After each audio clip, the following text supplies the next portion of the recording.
Kamarudin ungkap peretas handphone keluarga Brigadir J diduga anggota polisi berpangkat Irjen.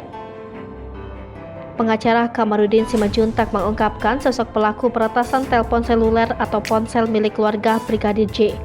Kamarudin menyebut peretasan ponsel yang dialami keluarga Brigadir J diduga dilakukan oleh perwira polisi berpangkat Inspektur Jenderal.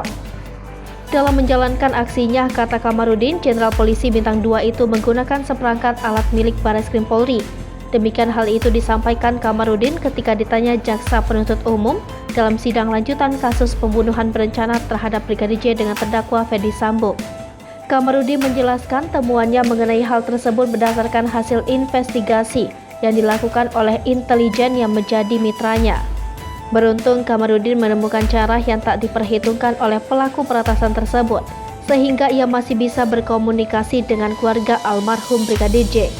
Kamarudin mengungkapkan seringkali dirinya menggunakan telepon milik Rohani Simanjuntak dan Sangga Sianturi jika hendak berkomunikasi dengan keluarga Brigadir J.